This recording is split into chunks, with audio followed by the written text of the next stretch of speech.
The stars are right, and that means it's time for another episode of The Whisperer in Darkness. I'm your host, the Man from Lang. Thank you very much for joining me today.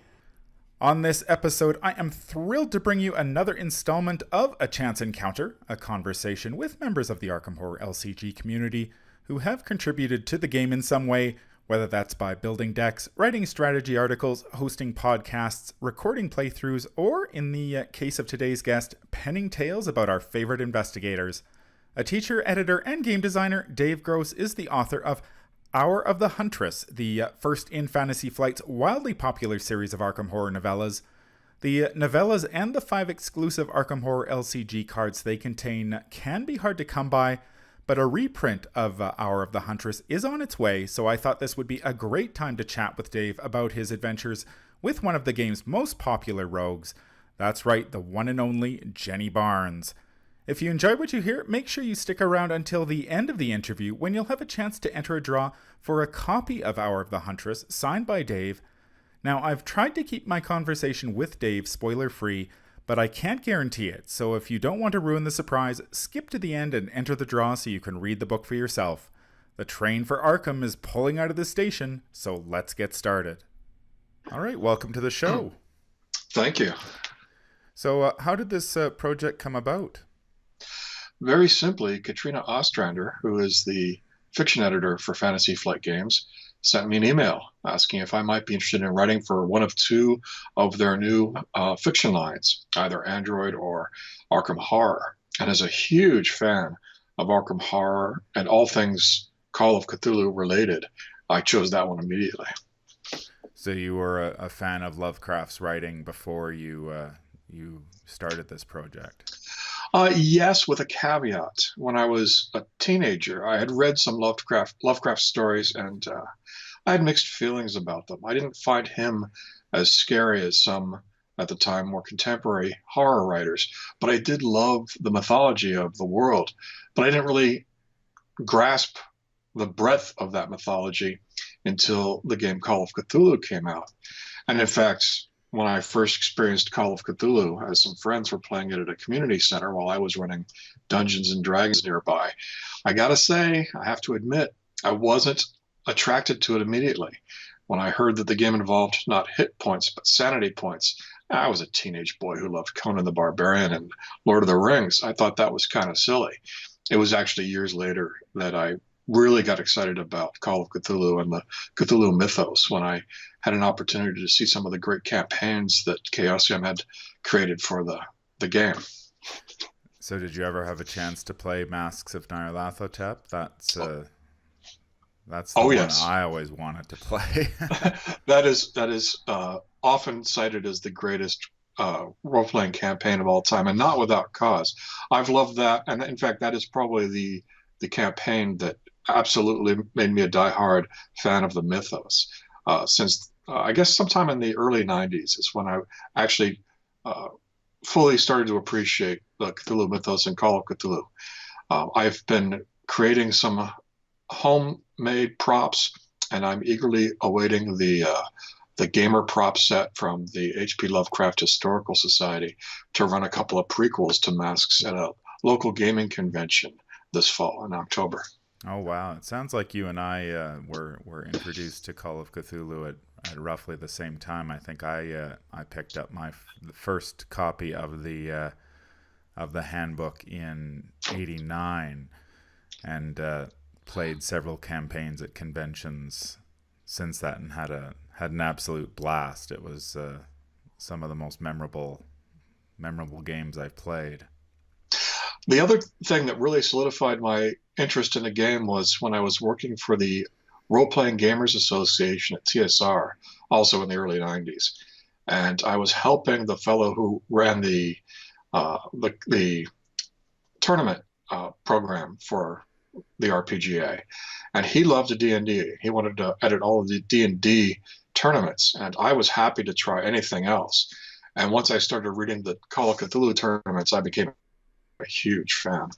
So did you have a favorite story of Lovecraft's? Oh, that's a tough call. There are things that I really love about certain classics, like The Shadow over Innsmouth or Beyond the Mountains of Madness. And I admire more than I love uh, The Color Out of Space.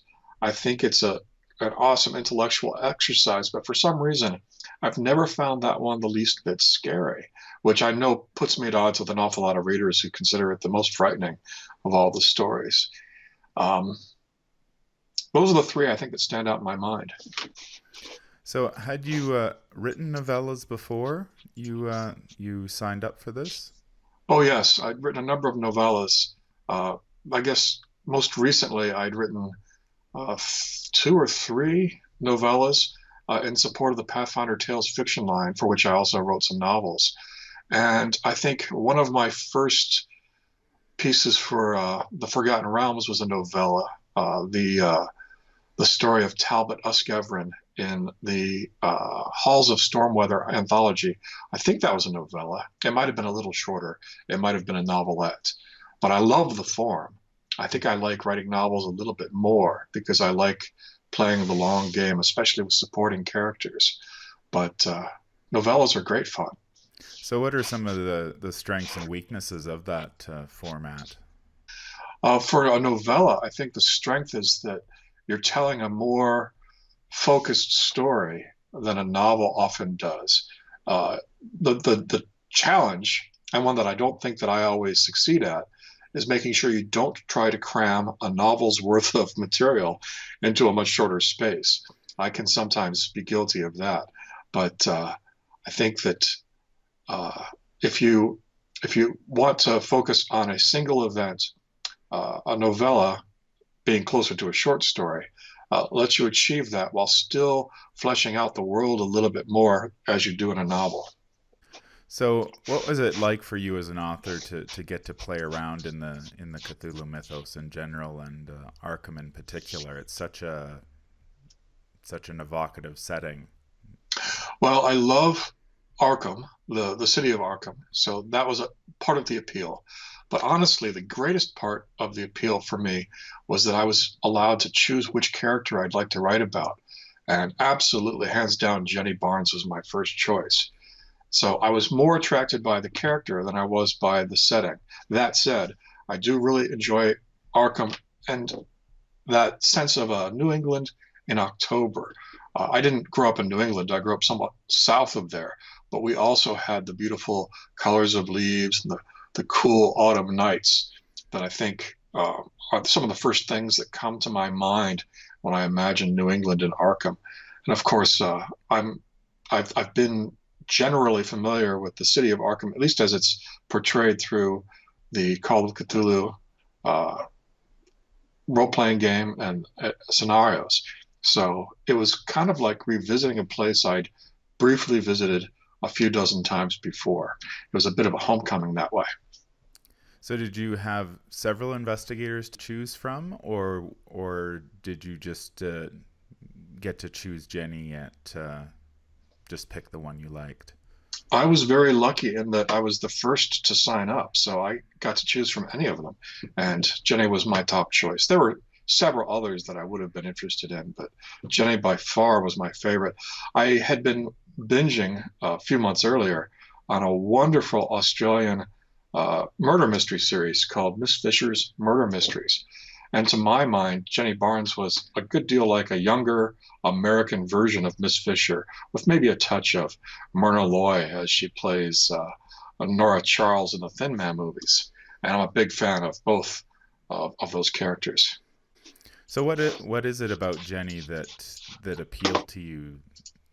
Well, part of it is simply that she is, I guess, in game terms, as well as in in the terms that we would describe someone from that period, a dilettante. She's from a wealthy family.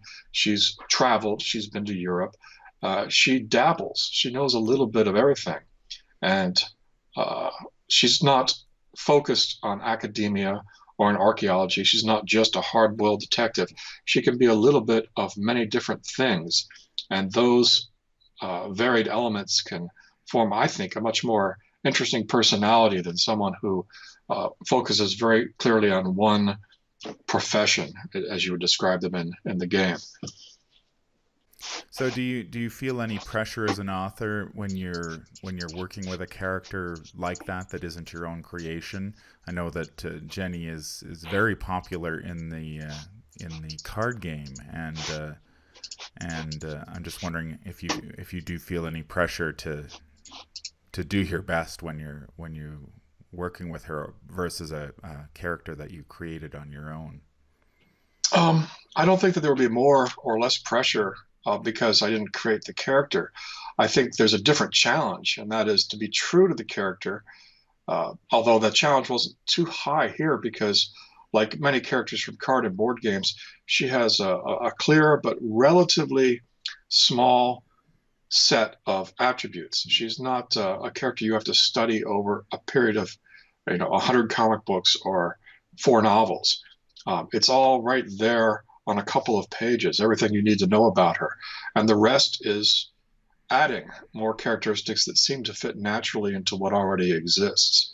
So it's kind of like being able to write Spider-Man the first year that Spider-Man exists rather than 20 years later. Do you know what I mean? Yeah, right. So how do you handle the difference, say, between Lovecraft's world, which tends to be quite bleak, and the Arkham Horror Files setting, which tends to be a little bit more pulpy and gives the investigators at least a slim chance for heroism? Well, that was very easy, and that is that Katrina explained to me right from the start that this isn't going to be uh, reflective of the Lovecraft stories. This is going to be reflective of the game. And as you've just described, the characters are a bit more heroic. They are much more Indiana Jones than they are Herbert West. So that was a great relief to me because that's what I would prefer to write. I like there to be a bit of witty banter. When people are nervous, they can make jokes or they can weep in the corner. And I like the ones who make jokes. You've got a character in Jenny Barnes who's famous for having a pair of pistols in her hands. So she's fighting back and not cringing away from the cosmic horror. And I realize that's perhaps a disappointment to some hardcore fans of Lovecraft's fiction, but I think it's much more exciting for fans of the game. Now, the novella does include the origin story for Jenny's iconic 45 twin 45s. Was that something that you developed, or was that some direction you got from Fantasy Flight? One of the great things about working with Katrina and Fantasy Flight was that I could do virtually anything. They approved, of course. They got to say yay or nay. I could do virtually anything that I wanted as long as it fit the character. And so from the start, I just wrote down everything that we knew about Jenny, and one of them is she has a pair of 45s. And immediately I wanted to explain, how did she get those 45s? It's not the sort of thing that you carry with you when you're visiting salons in France, but it might be something that you pick up once trouble starts. And I can't recall which happened first, whether I thought of a way for her to get those guns or whether I devised the TikTok club. But those two things came together. And I thought there are going to be some rough customers there. And Jenny's pretty clever, and she's certainly very brave. If someone were to pull a gun on her, what might happen in that situation? And would that be a good explanation for why she had those pistols? So it sounds like you had a lot of flexibility from Fantasy Flight to take the story in whatever direction you saw fit, Well, with their yes, approval, of course. with their approval. And of course, it was very clear what direction I should go from the start because Jenny's origin story includes a particular facet of the mythos. And of course, her sister is a huge part of her story. So that had to be there. So everything that happens in the main plot evolved naturally from the Jenny Barnes who already existed. I wasn't changing her origin story. I was just trying to express it. And the additions were really the locations where they visit, and all of the supporting cast were additions to the setting. Now, the book does come with two promotional cards for the Arkham Horror LCG. And now I understand you said that you haven't played the game, or you haven't played it very much. Were I haven't those played it very. I haven't played it very much, but I do not understand the rudiments. so were those whereas the Green Man medallion and the sacrificial beast, were those things that you had come up with, or were those plot points that FFG wanted you to work into the story? Those were things that I proposed for the story, and then they grabbed hold of them and turned them into game cards. Okay.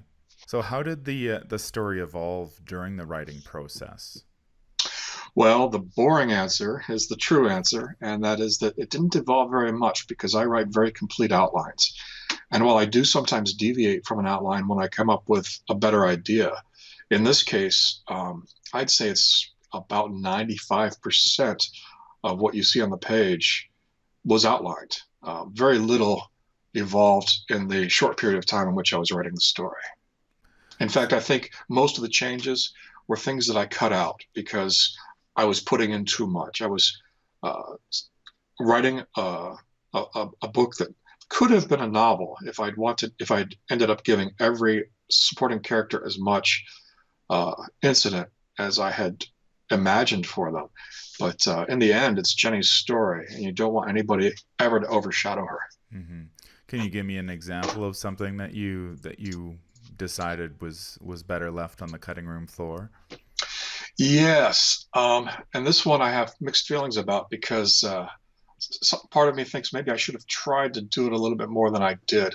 I I was feeling a little bit uncomfortable about the idea that I was just ticking off boxes to represent all of the things that can happen in an Arkham horror game.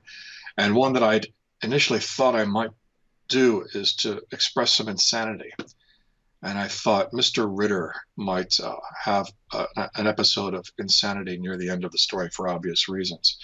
But as I started to write it, I realized I was muddling up that final action scene far too much, and I had to back off of it. So that's one thing that I wanted to do, but realized I was probably cramming in too much incident for a secondary character.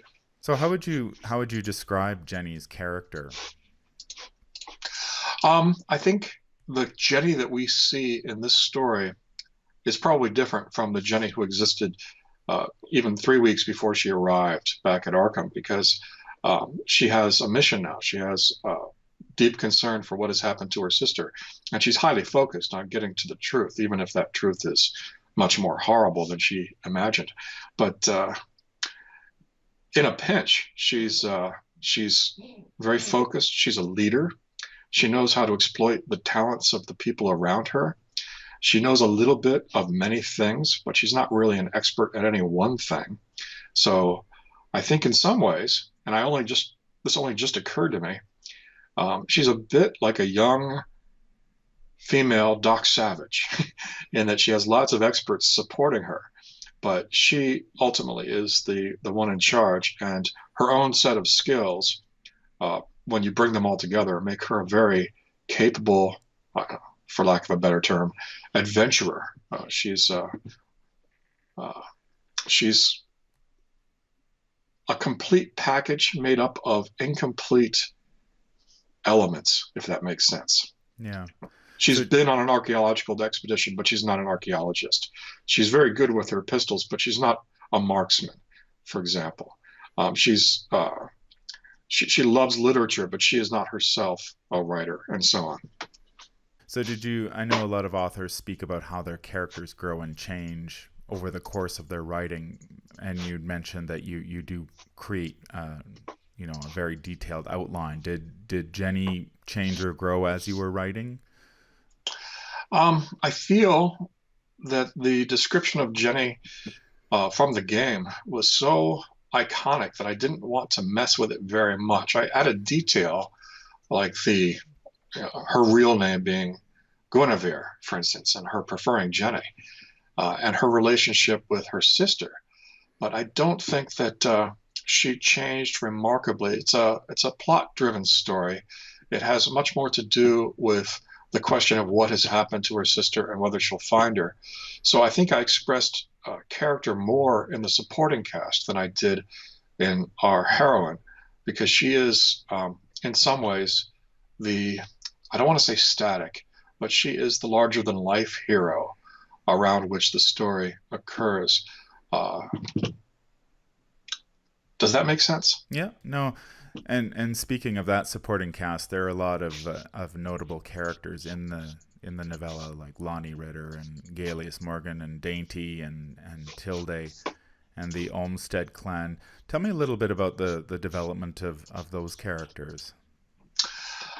Oh, I haven't given it too much thought, except to say that I knew that I wanted a team to form around Jenny, in part as a nod toward the way that the games work out. You don't go in there alone, you go up in there with allies. And I wanted each ally to represent a kind of a specialty that Jenny didn't have, but something that she understood. So there's a character or two who are much more physically capable. There's a character who's much more deeply academic and so on. And I also wanted to express different extremes of Jenny's personality. So there's a character who's very concerned with laws and doing things the right way.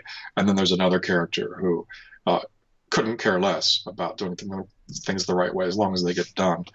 There's someone who's more youthful, and there's someone who's a little bit more sophisticated. I just wanted to create a group of characters who were all a little bit different from Jenny in different directions. So with like Lonnie, for example, is she does she represent sort of the polar opposite of Jenny, being more of a tomboy and not as sophisticated as Jenny is? Well, I might not say polar opposite, but yes, someone who's very different, who's had a very different experience from Jenny. She's not rich. She's a working woman. She isn't connected to a sister. She is connected to a father, her only remaining relative. And yeah, she's much more physical and a bit of a tomboy, whereas Jenny is more feminine. And if she didn't have those pistols, she probably couldn't put up half as much of a fight. Now, at one point, you described Lonnie as a wounded soul, and I think that's a term you could probably apply to a lot of characters in the book because so many of them have either physical or spiritual wounds. Is that a result of the Arkham horror setting, or something that you were interested in exploring? Well, I think that when you assemble a group of protagonists, you always want someone to have a source of pain. What what what is the sort of thing that could hurt you emotionally as well as physically? And with Lonnie, it was pretty easy because she's not the traditional feminine girly girl, and yet she does have feelings for a fella who may not be paying attention to her. And Jenny, as a very socially adept person, might sympathize with that and want to help her out. I didn't want to go so far as to have her do some sort of fantastic rom-com makeover and then have everything work out at the end. Mm-hmm. But I did want there to be some tension there, and also the tension that maybe Lonnie would be afraid that Gal would be attracted to Jenny, as most people would be, without setting the women against each other. I wanted them to support each other and remain friends throughout. So there are a lot of references to literature and literary figures sprinkled throughout the book. Is that part of Jenny's character, owing to her father's? I think he studied Arthurian legends and whatnot, or is that something that's coming from you? It's a bit of both. I studied literature. I love literature, but it did make sense to me that the daughter of someone who studied literature might follow in her father's footsteps, but in a different way. She's much more interested in contemporary literature. And being in France during this period, she had opportunities to meet an awful lot of pretty impressive literary figures. So I wanted to make some historical connections to characters and also to show one of her many interests, which would be literature. And of course, the one that I quote, I think, also had a visual connection to the monsters that she's going to face. So what sort of source material did you pull from in order to prepare to write this? Fantasy Flight has a comprehensive Bible of all the characters and of the setting. So it's a very large document, but once you choose which character you are interested in, you can ignore big swaths of it. And I tried not to lift material directly from Chaosium products. So a lot of my thought process was, okay, I know where this part of Arkham is in the Call of Cthulhu game, but this isn't Call of Cthulhu, so I have to be non-specific, or I have to invent something new. So rather than taking one of the speakeasies that might exist in the Call of Cthulhu game, I invented the TikTok Club and put it in a place where it seemed like it would be logical for it to exist in that town.